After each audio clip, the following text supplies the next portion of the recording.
Here we are today. We're gonna set the heights on our push mower today.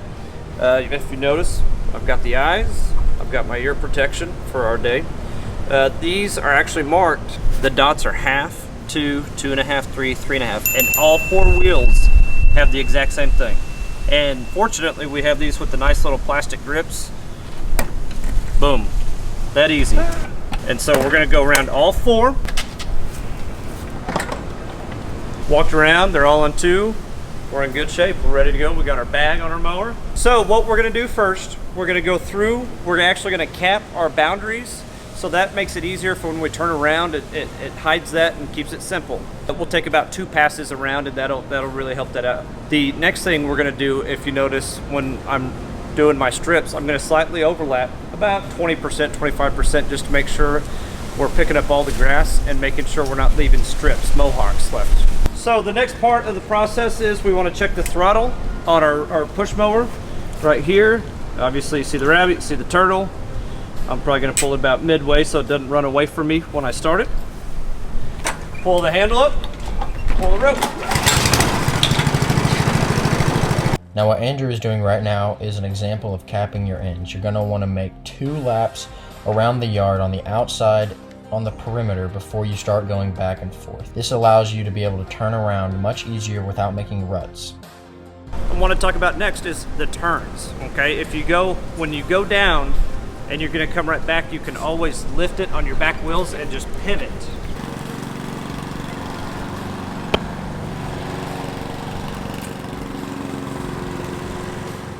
Next up, we're going to be showing you how to unload and load onto the trailer with a riding mower.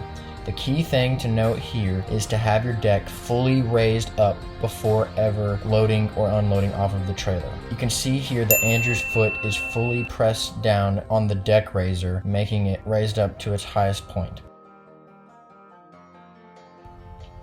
Same thing here. Raise the deck all the way up, and then you can proceed onto the trailer so that the deck does not scrape anything. Once the mower is secured between the boards, you can turn it off.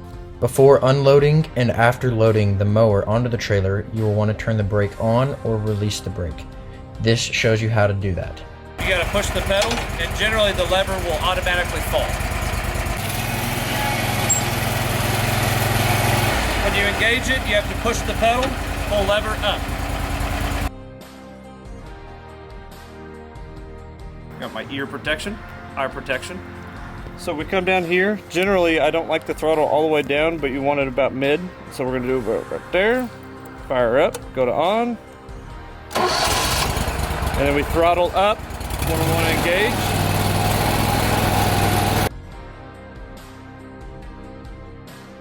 I'll keep notes as far as the heights go. Yes. So you'll know. If you're out and about, you'll know.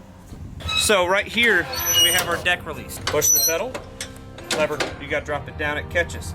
Now we can adjust our height, and so we've got a hole on top and another hole on bottom. We want to line it up. We're mowing fescue, so we're going to go 3 3/4 and make sure it's lined up. And then you can push the pedal, pull that up. Deck's ready to mow. Right here, we generally, on this mower, we're generally at 3 1/4. You got to line it up with both holes. But like I mentioned, we're going to do fescue, and fescue is generally taller, or preference per customer. When we move it, you always want the deck lifted. Especially when we're pulling up onto the trailer, the deck will rub if you do not have it up.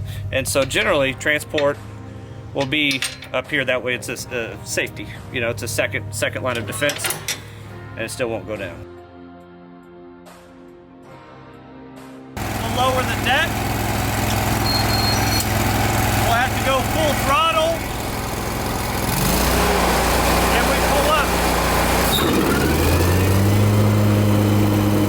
Okay, so in this next portion, we're gonna mow a small section. We're gonna cap it. We'll take 2 trips around, and then we'll also look at the angle and see which angle we need to go at. We try to vary those up to make sure we're not getting ruts stuck in everywhere we mow, because the mowers are so heavy. Also, so when we turn, if you get up there and turn real quick in a corner, you have the tendency to rip up the grass because of the knobs on the tire, okay? But also, Another reason we cap the grass is so we don't turn around on the sidewalks, because if we come in and if the grass is wet or if there's mud, we leave tracks all over the place, and that ultimately makes more work for us. And so capping the ends, and we kind of take those turns wide, kick them back around, but stay in the grass and off the sidewalks and off the road. Also, we have the handy dandy grabbers, and so when we are going, if there's a piece of trash or a small branch or anything, and we've got our bucket here between our legs, we can fill that up as we're going. We don't have to stop, we don't have to get off the mower. It's awfully convenient and also helps us be more efficient. Okay, one thing I would like to point out here is how Andrew has his chute faced away from the windows in the building. See how all the debris and grass is being shot into the yard. Anytime you're mowing, please be aware of your surroundings and always point your chute away from windows, buildings, and cars. Another thing I'd like to point out is he's capping his ends here. You see the space in the circle? That's space to turn around in the grass and not on the sidewalk.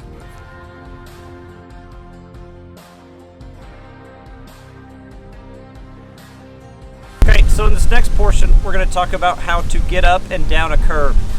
Generally, when we have these big jobs, like we're here at the First Baptist Church, we have bump-ons. They're like 2x6s or a 2x4 stacked together. It's almost more like a step, and so it helps with the grade of the angle of the mower going up. And of course, anytime you go up or down somewhere, you want to make sure your deck is lifted and you go slowly. That way you don't break any of the machinery or any other equipment. But in other places where we do not have the bump-ons, it's usually simpler to almost get not at a parallel angle, but you want to be angled towards the curb, and you kind of go one tire at a time and get your tires up. And again, the same process coming down, doing it at an angle so our deck does not rub on the curb.